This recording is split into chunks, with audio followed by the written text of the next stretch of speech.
bahan-bahan bumi, saudara. Bahan-bahan bumi ini tadi hasil buminya, saudara. Hasil buminya ini sangat luar biasa. Terutama minyak bumi. Kalau Anda hari ini mau menjumpai negara paling kaya di dunia, maka Anda bisa lihat dari negara-negara Timur Tengah yang menghasilkan minyak bumi. Di sana mereka sangat kaya raya. Tapi sudah tahu apa jadinya ketika tidak ada damai sejahtera. Kalau Anda lihat di sana, maka ketika tidak ada damai sejahtera, apa yang terjadi? Peperangan, perpecahan. Anda boleh jadi orang paling kaya, sekaya apapun dengan uang yang sangat banyak sekalipun. Kalau tidak ada damai sejahtera dalam hidupmu, engkau akan susah melakukan pekerjaan yang harus engkau lakukan. Betul? Anda berdagang, Anda mau coba berdagang, tapi kalau Anda dalam situasi perang, Anda keluar sedikit saja dari rumah, Anda bisa ditembak sama orang. Betul?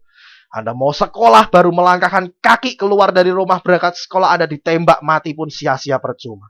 Anda mungkin boleh punya banyak uang, Anda bisa beli mobil anti dengan kaca anti peluru kalau perlu, saudara. Tapi itu pun tidak bisa menjamin bahwa Anda bisa menikmati menggunakan kekayaan Anda di sana. Dalam hidup kita perlu damai sejahtera. Hari ini kita bisa beribadah di tempat ini, saudara. Itu pun karena ada damai sejahtera. Betul? Karena ada damai sejahtera kita bisa beribadah di tempat ini tanpa ada yang mengusik, tanpa ada yang mempermasalahkan, tanpa ada yang mengganggu. Itu karena ada damai sejahtera di tempat ini, saudara. Jadi alasan yang pertama, damai sejahtera itu penting. Karena apa? Karena damai sejahtera memampukan kita, sederhananya memberi kita kesempatan untuk kita bisa melakukan setiap pekerjaan, setiap hal yang harus kita lakukan.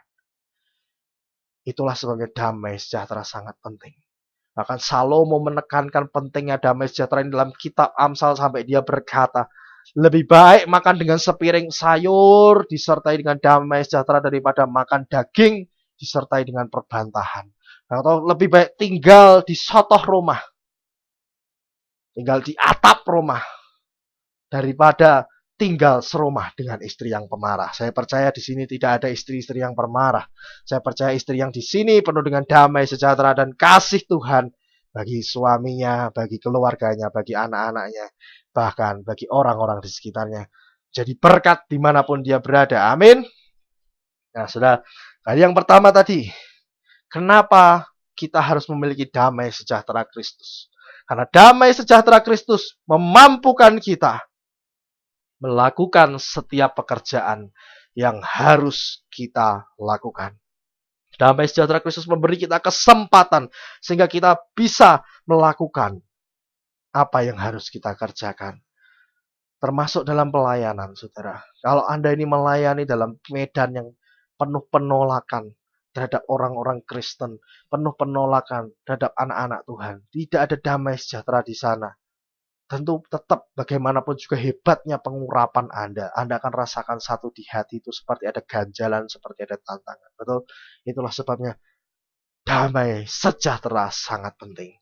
Yang kedua, damai sejahtera Kristus memberikan keberanian. Kenapa damai sejahtera Kristus memberikan keberanian? Kita lihat kitab Kejadian pasal 3 ayat 7 sampai 10. Saudara, kalau Anda tahu kita kembali ke masa sekolah minggu, siapa nama manusia pertama yang diciptakan Tuhan? Adam. Dan istrinya? Hawa. Oke. Dan ketika Adam dan Hawa diciptakan Tuhan di Taman Eden, sekian lama mereka menikmati suasana damai, sejahtera, sukacita di Taman Eden karena hadirat Allah ada di sana. Lalu suatu ketika, suatu saat, ular datang membujuk Hawa untuk memakan buah terlarang. Saudara, kalau Anda perhatikan ada satu hal yang unik bahwa di sini dosa pertama manusia bukan membunuh, bukan soal perzinahan, bukan soal perdukunan, pencurian atau apapun, tapi soal apa? Salah makan. Jadi dosa pertama yang dialami manusia itu soal apa? Salah makan, saudara. Dan di sini Hawa tergoda oleh ular. Hawa lalu memberikan juga buah pengetahuan terlarang tentang apa yang baik dan jahat itu, buah terlarang kepada Adam. Dan apa yang terjadi seketika mereka sadar bahwa diri mereka telanjang. Dan apa yang terjadi ketika mereka telanjang? Mereka menjadi malu. Dan apa yang terjadi ketika mereka malu? Mereka bersembunyi. Alkitab mencatat setelah Adam dan Hawa sadar bahwa mereka kehilangan kemuliaan Allah yang sebelumnya melingkupi ketelanjangan mereka, maka mereka membuat pakaian sementara buat cawat, saudara. Buat cawat dari daun ara. Dan itu sebabnya ketika mereka tahu bahwa mereka telanjang, mereka malu, maka mereka bersembunyi ketika Allah datang mengunjungi mereka di Taman Eden. Coba saudara bayangkan situasinya. Alkitab berkata di hari sore yang sejuk. Di hari yang sejuk kira-kira sore hari, senja hari. Biasanya kalau orang senja, sore-sore suka jalan-jalan, jalan kaki sambil cari angin. Betul? Nah, di sini Allah jalan-jalan mengunjungi Taman Eden. Saya percaya keindahan Taman Eden sangat indah, luar biasa. Bukan hanya indah, bahkan di sana dikatakan dialiri 4 sungai yang membawa emas. Nah, ini jadi kalau di surga penuh dengan emas, penuh dengan kekayaan, maka percayalah, bukan hanya di surga tapi juga di bumi, kita yang percaya kepada Tuhan dikaruniakan kuasa dan otoritas sebagai anak-anak Allah yang hidup. Kita juga menikmati kehidupan yang berkelimpahan, bukan hanya berkelimpahan tapi penuh dengan damai sejahtera Tuhan. Amin. Nah, singkat cerita kita kembali tadi. Adam dan Hawa, ketika mereka sudah jatuh ke dalam dosa, mereka menjadi malu. Mereka sadar mereka telanjang dan seketika mereka menjadi malu. Saudara, orang yang malu, orang yang sadar tentang kesalahannya, ada satu ciri. Kalau Anda lihat, kalau misalnya saya berbuat salah dengan seseorang, katakanlah seperti ini, misalnya saya berbuat salah dengan Mas Pri, maka pasti ada kecenderungan kalau orang ini orang yang normal, saudara. Ada kecenderungan orang ini pasti akan takut bertemu dengan orang yang kepada siapa dia berbuat salah. Betul? Misalnya saya berbuat salah kepada Mas Pri, maka saya biasanya akan cenderung menghindari Mas Pri. Kenapa? Karena saya takut. Karena saya sadar bahwa saya sudah berbuat salah kepada Mas Pri. Misalnya saya punya utang sama Mas Pri, tapi sudah sekian lama ditagih saya nggak bisa bayar. Apa yang terjadi, saudara? Pasti saya akan merasa malu. Saya merasa takut untuk bertemu dengan Mas Pri. Betul?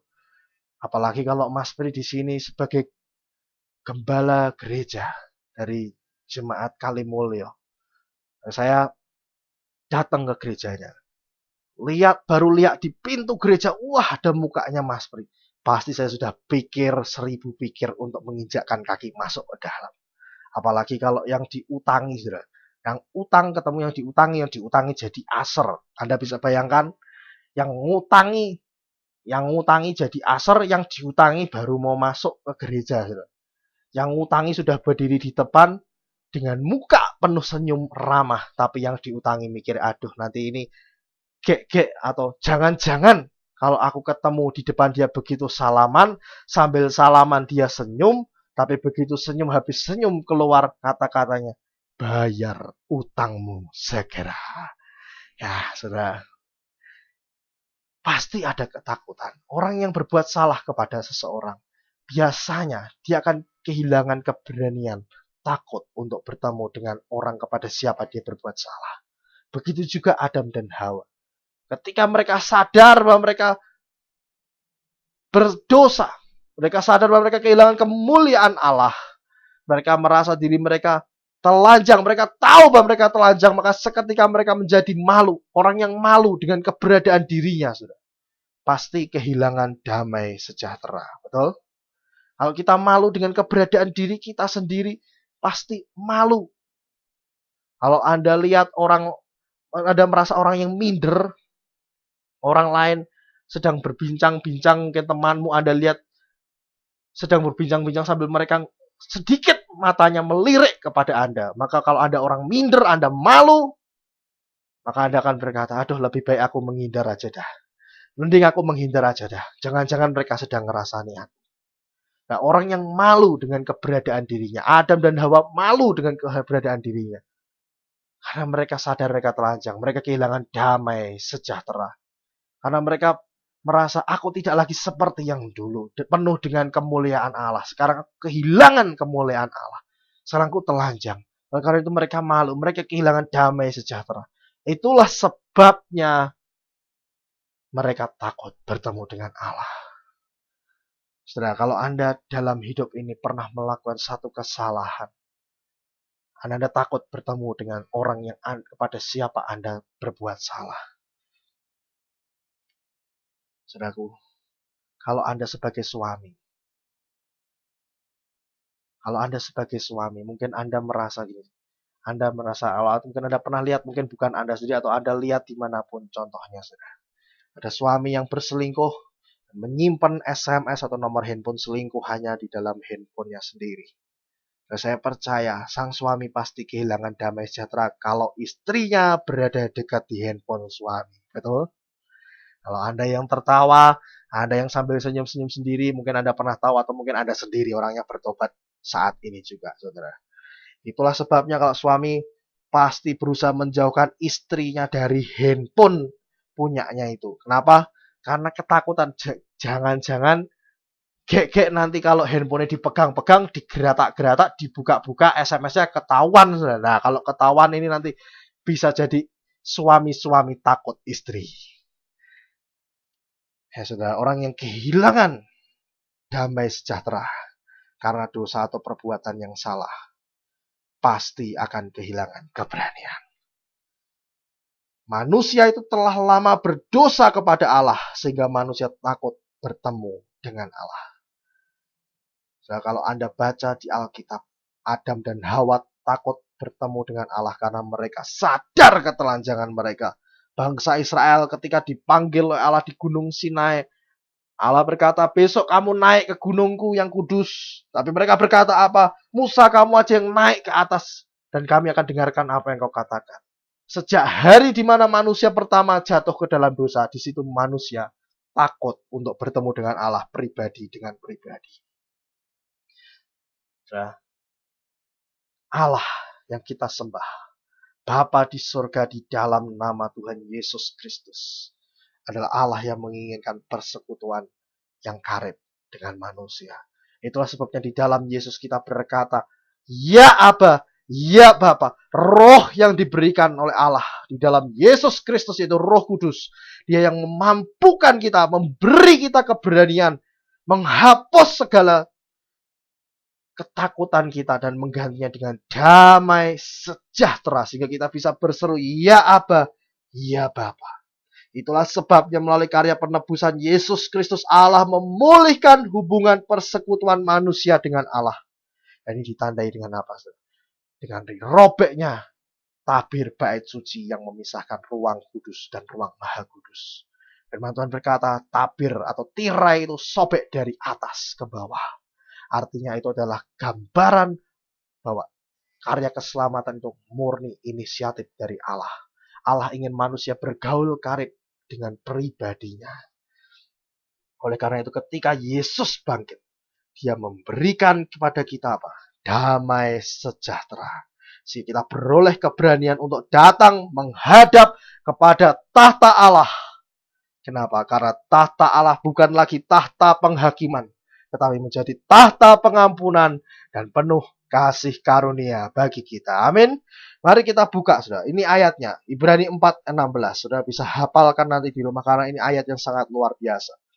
Ibrani 4 ayat 16. Sebab itu marilah kita dengan penuh keberanian menghampiri tahta kasih karunia supaya kita menerima rahmat dan menemukan kasih karunia untuk mendapat pertolongan kita pada waktunya. Saudara, sejak